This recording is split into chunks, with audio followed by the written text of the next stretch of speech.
Greetings and welcome. My name is Lucas and welcome to the first ever LJS Wrestling World Slammy Awards. If you don't remember the Slammys, it was kind of like WWE's version of the Oscars or the Grammys. At the end of the year, they would gather everyone together and hand out end of the year awards such as Match of the Year, Superstar of the Year, and whatnot. So I decided to bring it back because they discontinued it in 2020 and it doesn't look like it's coming back anytime soon. So I thought it'd be a fun idea for the channel. I've gathered 13 different categories here. I've taken some from the old official Slammys and then thrown in a couple of my own as well. Scoured around, looked at what other people were thinking. So I brought in the internet's opinion as well, but ultimately these are going to be my opinions. So if you disagree, please comment below. Let me know what you think should be the winner of each category. Now, I didn't include NXT. I just don't feel educated enough on NXT to throw them into the rankings or the awards today. I hope to be watching more NXT this year, already getting into it more, watching the most recent pay-per-views, and I hope next year I'll be able to include NXT as well. So let's get right into today's 2023 Slammy Awards.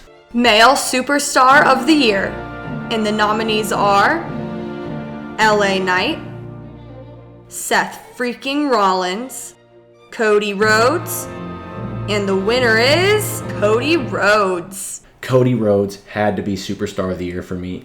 Yes, he did lose at WrestleMania, unfortunately, but he kind of embodies what it means to be the face of the company. He's wrestled more matches than I think anyone this year and has really been a great poster child for the WWE. He's great with the fans. He's great in the ring. I really enjoy Cody. A lot of good choices this year. Seth Rollins had a really good year building up that World Heavyweight Championship. LA Knight with his homegrown build and just becoming this super over babyface really naturally. He's another great candidate, but Cody I think really just embodied what it means to be a WWE.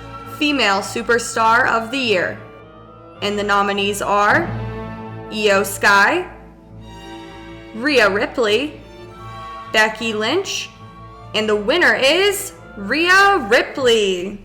Female Superstar had to be Rhea Ripley. She had an absolutely dominant year, start to finish, wins the Rumble, one of the best matches of the year at WrestleMania against Charlotte, winning that Women's World Championship, and her reign has been utterly dominant, just taking out everyone in her sight. She's clearly the most dominant on Raw. Looks like they're gearing up maybe to do her versus Becky at WrestleMania 40, which will be really exciting.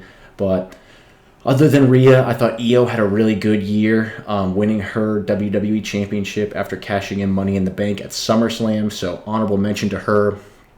Bianca had a good year, but I ultimately went with Becky Lynch in the other spot, as though she was a little bit quieter this year than usual, she did have a big impact going down to NXT, winning the NXT Women's Championship, helping build that title up, and giving the rub to all those women who she fought, and ultimately elevating that title. So Becky had a great year, but in the end, Mommy's always on top. Match of the Year, and the nominees are Gunther versus Drew McIntyre versus Sheamus, Intercontinental Championship. Charlotte Flair versus Rhea Ripley, SmackDown Women's Championship, WrestleMania 39. Roman Reigns versus Cody Rhodes, WWE Undisputed Universal Championship. And the winner is Gunther versus Drew McIntyre versus Sheamus, Intercontinental Championship. Match of the year was really a tough one. There were a lot of great matches this year. The three I saw the most commonly were these three matches at WrestleMania, but for me, by far, match of the year, I think, was that Intercontinental Triple Threat match at WrestleMania Night 2 between Gunther, Sheamus, and Drew McIntyre. Just a hard-hitting, wild match. Show somebody who thinks wrestling is fake that match, and I think it might change their mind. Could even create a new wrestling fan. But yeah, awesome match, great showcase. Easily the best match of WrestleMania Night 2, and I think the match of the year. Champion of the Year, and the nominees are Gunther, Intercontinental Champion, Rhea Ripley, Women's World Champion, Seth Rollins, World Heavyweight Champion, and the winner is Gunther, Intercontinental Champion. Champion of the Year has got to be Gunther. As you can see, there was no certain tribal chief on that list, But you got to be around defending your title to be considered the champion of the year. Yes, he's in a 1,000+ day reign, which is incredible and whatnot, but Roman really wasn't around that much. I don't know how many matches he wrestled total this year, but I think it's probably under 10, at least on TV. Gunther has really elevated that Intercontinental Championship to a whole nother level. His matches are always just absolute bangers, start to finish.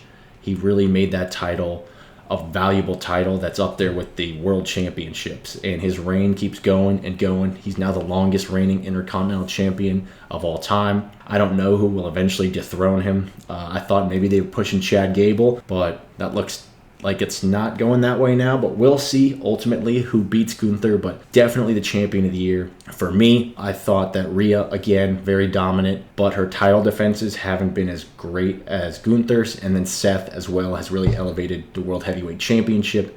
But again, I don't think the World Heavyweight Championship, as of right now, has the prestige that the Intercontinental Championship does, thanks to Gunther's body of work. Rivalry of the year, and the nominees are Sami Zayn and Kevin Owens versus The Bloodline. Raw Babyfaces versus The Judgment Day. Cody Rhodes versus Brock Lesnar. And the winner is Sami Zayn and Kevin Owens versus The Bloodline. Sami Zayn and Kevin Owens and their saga against the Bloodline really brought out a lot of emotion, I think, in the fans, myself included, and that's got to be the rivalry of the year for me. There were some other good ones through. I had the Raw Babyfaces versus Judgment Day because it's been kind of an ongoing cycle, but there just wasn't as much emotion in those as there was that night in Montreal during the Elimination Chamber as Sami was going to finally avenge what was done to him by the Bloodline. Just great storytelling all around, and that culmination at WrestleMania where they win the tag titles, finally defeating the Usos and bringing themselves back together as friends even though they were apart. Sami went back, turned face at the Rumble. Just a great culmination to the storytelling there. Really enjoyed Kevin Owens and specifically Sami Zayn versus the Bloodline. Tag Team of the Year, and the nominees are Sami Zayn and Kevin Owens, Damian Priest and Finn Balor, Cody Rhodes and Jey Uso, and the winner is Sami Zayn and Kevin Owens. They're back, Sami Zayn and Kevin Owens. Their run as champions I don't think was great, but the build, again, that rivalry to get the titles, I think really made them the ultimate tag team of the year. Kind of a weak year for tag teams in a larger sense. Not much going on, especially when you don't have the belts on both brands. Again, I've said it before, I think they should split the belts. Damian Priest and Finn Balor have done a good job defending the belts as heels. I think it's better to have belts on heels because then you get the chase. Again, the chase for Sami and Kevin was better than them actually being champions. So I do like the belts being on Judgment Day, but I don't think they're as good of a tag team as Sami and Kevin were during their peak this year. Oh, and I had to throw Cody and Jey Uso in there solely for that press conference after Fastlane. It was just too funny, so an honorable mention to them for sure. Return of the Year, and the nominees are Randy Orton, The Rock, CM Punk, R-Truth, and the winner is CM Punk. Hell did indeed freeze over, and it's gotta be CM Punk. There were a lot of great returns this year. I loved seeing Randy back. I loved seeing R-Truth back. The Rock coming out on SmackDown. That was more of a one-off, so not a full return, so Rock wasn't going to win. But CM Punk back in the WWE after 10 years, something I really didn't think was going to happen. It shocked me at the end of Survivor Series. The music hit, and I was just baffled. I guess money talks, and it's great for the WWE. Can't wait to see what they do with CM Punk in 2024, whether that's feuding with Seth or whatever else he gets up to. Just really excited for that. Breakout Star of the Year, and the nominees are LA Knight, Dominic Mysterio, Jey Uso, and the winner is LA Knight. Yeah, LA Knight is, of course, the Breakout Star of the Year. He's totally skyrocketed himself up the card. The beginning of the year, he was in that Mountain Dew neon match, and at the end of the year, he's facing Roman Reigns in a World Championship or WWE Championship match, which he almost won. Just great to see him rise up. And I'm not the biggest LA Knight fan, but I acknowledge that He has made a name for himself. He has built up his character. His promos have gotten better. His in-ring work has gotten better. All around, LA Knight, definitely breakout star of the year. Had to give Dirty Dom a mention, though. He's up there with most matches of the year, up there with Cody. So he's really putting in the work as a top heel. Gets a lot of heat all the time. Can't even cut a promo. But he has great matches on NXT and the main roster. Has elevated that North American title, even though he just lost it. But that title is now elevated from the work he did. And then Jey Uso, even though I think he was already a star before this was his first main event year, breaking away from his brother and away from the bloodline, getting that main event spot, main event Jey Uso, the Yeet chant, everything that he put into his character and the way that fans have reciprocated love towards him has been great to see. So Jey Uso, even though he was already a star, I thought he deserved a mention for becoming a main event star now.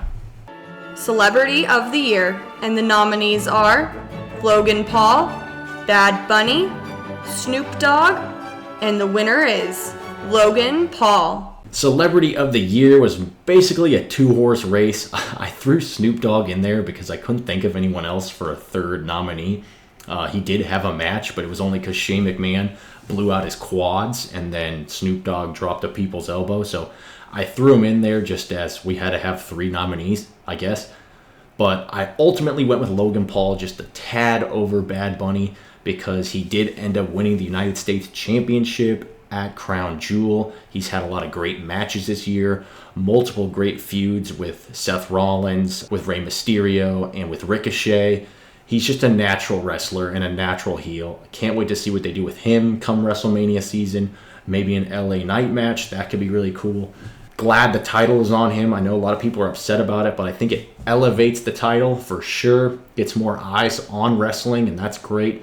So yeah, great for Logan Paul, and he's going to be the Celebrity of the Year.